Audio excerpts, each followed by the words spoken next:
Hey there, welcome to First Look, Wool Cap Edition. Yeah, I'm slowly becoming, I don't know, I'm slowly moving into another phase of life, and I feel like this kind of hat kind of helps you graduate into that stage of life, whatever it is. I don't have a walking stick yet, but I'm working on it. So, Advent Week 2. We As we moved into this season, I introduced to you what the theme of the season was, and I used this curriculum. And what you'll see in it is this focus on it's called Words from the Beginning, and the goal of it is to kind of give us this imagined look at stories, maybe songs, maybe whispers, conversations that Mary could have had with a young Jesus. And if you wanted him to know who he was, if you wanted him to be inspired for everything that was going to come ahead, then what would you say? What would you tell him? What would you convey? And this past week, we talked about the Gabriel story, and Mary being visited by Gabriel, and the idea of Jesus being a blessing.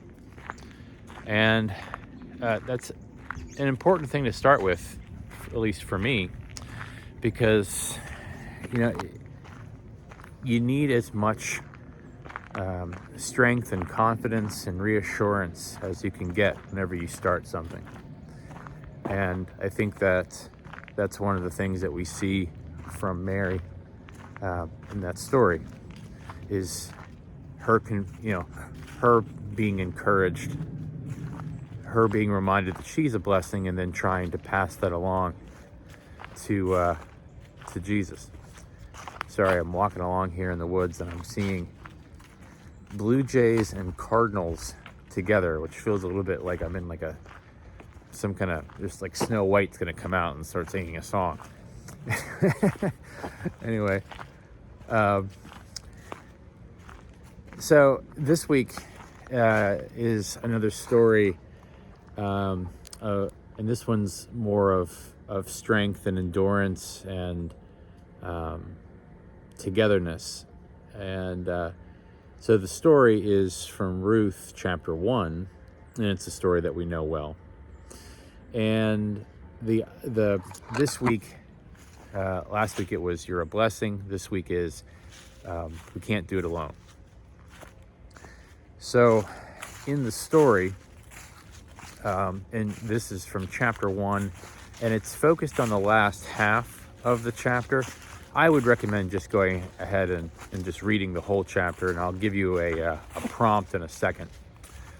But famously, as you know, the story of Ruth begins in a tragic place where she and her sister-in-law and her mother-in-law have all lost their husbands. And so now they're trying to decide, all three of them, what to do. And Ruth and Orpah are not from Israel, and so they, the mother, whose name I just flew out of my head, that I'll think of in a second, Ruth's mother-in-law says to her, the two of you should go back. And Orpah decides that she will. And Ruth does not decide that. And so in the story, what what Ruth decides to do is to stay with Naomi. And she says to Naomi very famously, wherever you go, I will go. Wherever you, decide to live, I will live. Your God will be my God, and your people will be my people. And so Naomi doesn't push her on that, and they go together to Naomi's hometown of Bethlehem. So you can pause here and read that story. So I'll do my pause face. 1, 2, 3. Okay, you're back. So since this is a true first look, there's a lot to say, of course, about Ruth's story and about what it is that she decides to do in terms of staying with Naomi and that kind of togetherness through thick and thin. But I think what gets lost in the story, especially as I'm thinking about the phrase, we're not alone, we can't go alone, is, there's something to be said about what Orpah does too, because she kind of recognizes the same thing as Ruth does, but in a very different way, or with a different path, I guess. So, we laud Ruth for all the reasons that we should. Staying with someone that she loves, despite it being hard. She's a Moabite. She could have gone back to Moab as Orpah did, and started her life over and done that. But she doesn't, and she goes with someone who she loves and who she's familiar with, and she makes a life for herself. And we know that story, and my guess is I'll tell some version of that story in the sermon. But I thought, well, even if I don't do this in the sermon, maybe I will, but maybe I won't. I wanted to kind of imagine what it must have been like for Orpah, because she kind of gets she's in no way vilified. I mean, she, at least not in any way I've ever seen or heard. She's torn up. She's not just trying to find an excuse to get out of there. I mean, she's saddened and brokenhearted about leaving them and going back to Moab, but she does it because she believes that that's the best path for her. But then, of course, what we do with that story is we say, well, that's practical, that makes sense, but clearly what Ruth does is the better choice, because it's the braver one, it's devoted, it doesn't come with any guarantees, it's something that will very possibly bring her a lot of hardship and heartbreak, and poverty and just a lot of questioning. And she decides to lean into her relationship with Naomi and with God. And again, we should laud that. It's a fantastic story, and a wonderful example of a life that we know turns into something really blessed. She goes on, and she eventually has a family and a child of her own with Boaz, and from there she becomes an ancestor of Jesse, who becomes the father of David, who becomes who we know him to be, King David. And so there's a wonderful blessing at the end of that story, and we should celebrate that and think about that. And I love talking about the fact that in the line of Jesus is who's given her own book in Scripture and is included in this great ancestral line, is a woman who is not at all from Israel. She's not just someone who gets grafted in. I mean, she's given this really front and center stage for herself, which I think is amazing. But I was just thinking this morning as I was getting ready to come out here was I should talk about Orpah for a second, even if it's just to you all. Because, there is something to be said about the fact that, Orpah had left her home. This is during the time of Judges. I'd have to do some research on what was happening in Moab at the time of Judges.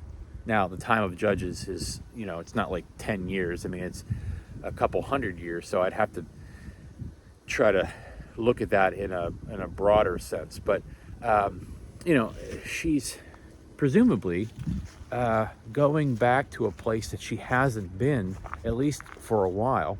She's going back with no children. She's going back with no husband, with no family or wealth or land or anything. I mean, she's not coming there with anything. It's like a more innocent version of the prodigal son, which I literally just thought of right there, and I may explore that for a second because that's really interesting. So in real time, you're watching me think through something that I might use later. Orpah as a more innocent version of the prodigal son is fascinating. We'll see. Anyway, so she is all by herself, but she won't be for long. Again, the title and the theme for the week is we can't do it alone. And, that's true for Orpah too. One, she felt like she had the strength and the fortitude to go back home and start again. And I got to think that some of that strength and fortitude and willingness to go back and try and to do that, that some of that came from her relationship with Ruth and Naomi. That, she felt brave enough to do that because of who they were together. And she clearly loved, the story makes me think surely that Orpah loved them. This was not just a marriage of convenience or a life of convenience. I think she genuinely loved her family, but thought it was the best thing to do was to go back. And maybe she didn't want to be a burden on Naomi.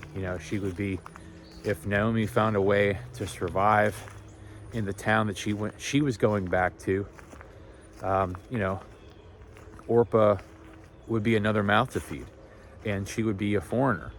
So she may have thought of herself as more of a burden than a help, and so which I never really thought about. So her going may not have, certainly I don't think was at all a selfish thing, but it may have been even more selfless than I have thought about in the past. This is really a first look, folks. I didn't think about any of this before.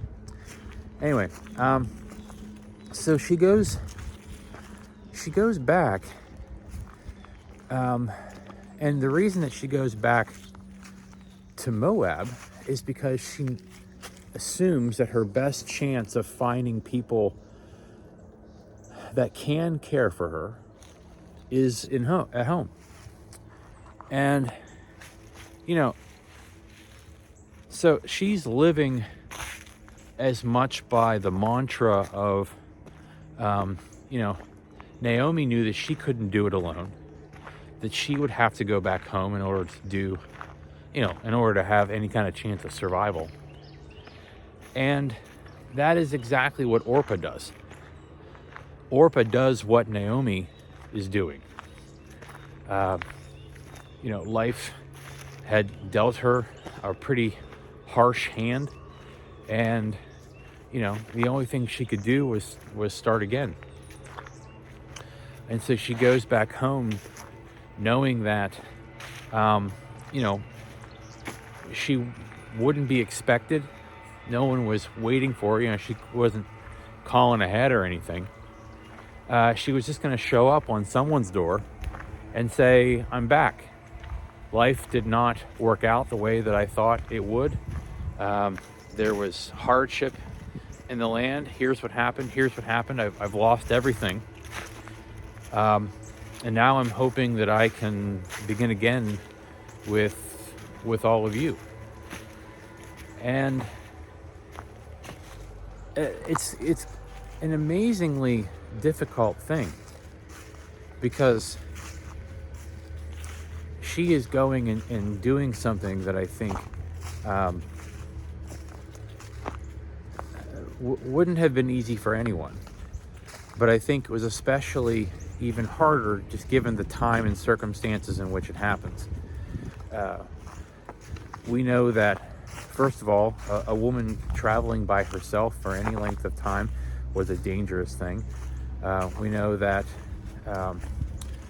she didn't come back with anything to give other than her family would have known that she was now already married, now older, and probably less likely to be a candidate for marriage, I would think.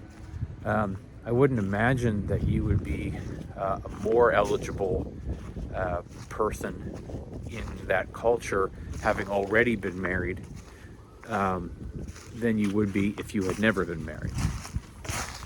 I could be wrong, but I wouldn't assume that would be true. So her prospects of marriage may have been even less than they were before.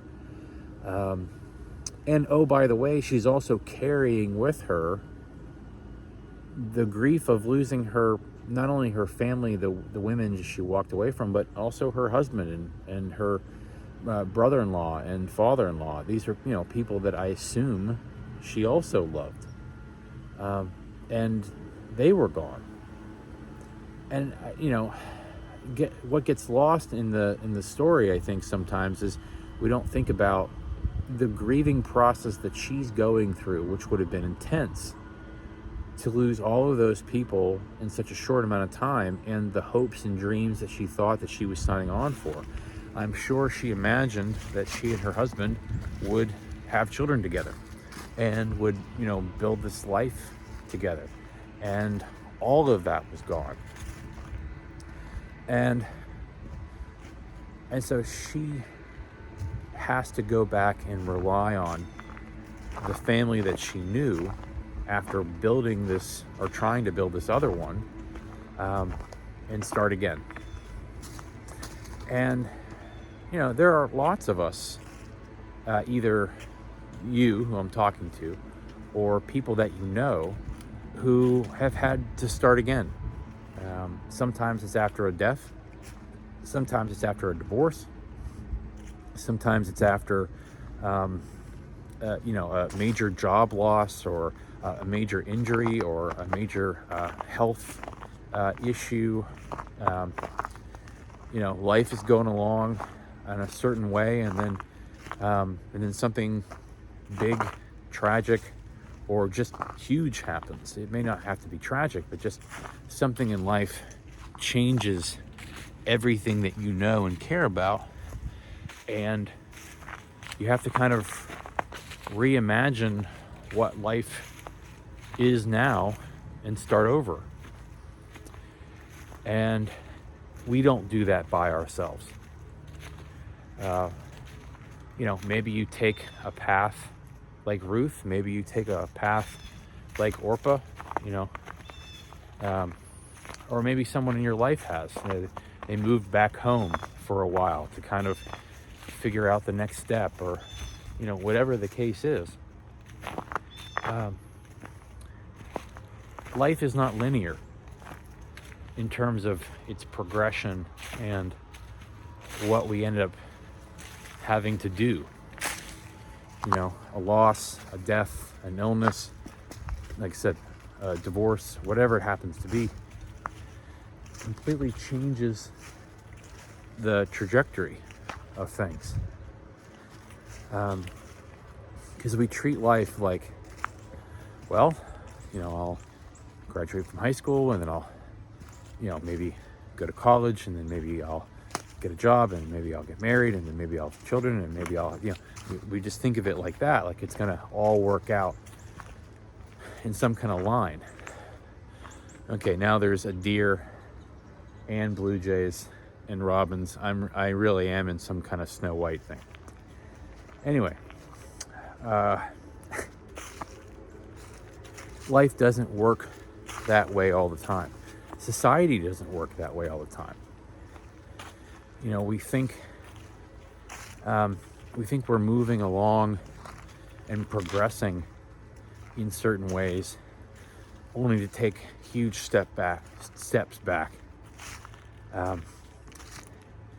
You know, fairness and justice and equality and care for each other doesn't happen in a linear way either all the time. And you know, we struggle with things from a societal standpoint, from a social standpoint, from a family standpoint, from personal ones.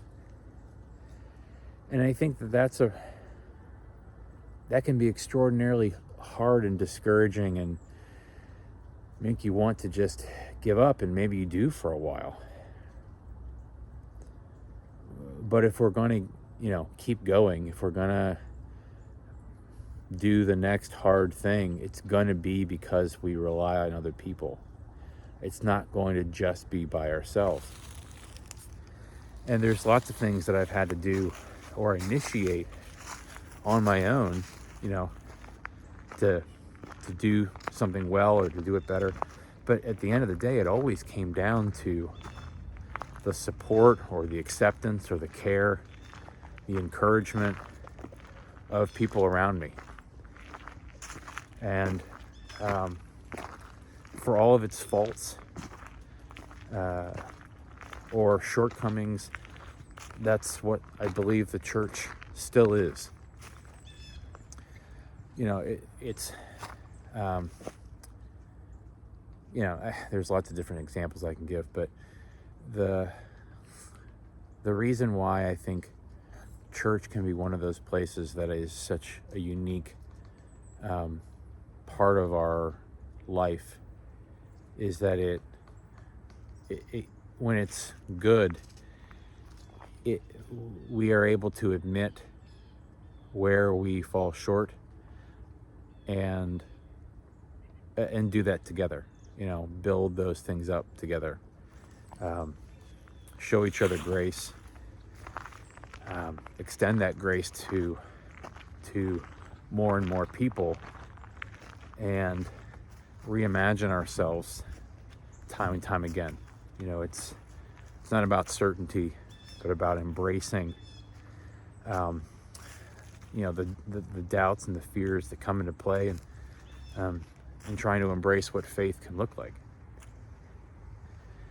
And I see that all over this story. And you know, we don't know what happens to Orpah. She could have lived happily ever after, or she could have not. But I do applaud the fact that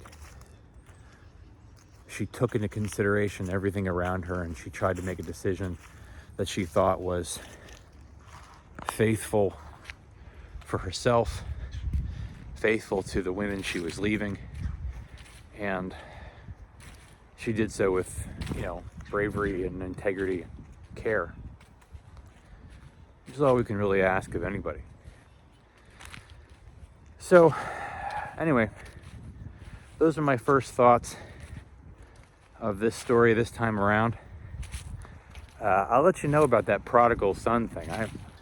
I'm either onto something, or you'll never hear me say it again, so we'll see. Anyway, thank you for being you. Happy Advent, and I'll see you next time for another first look. So take care.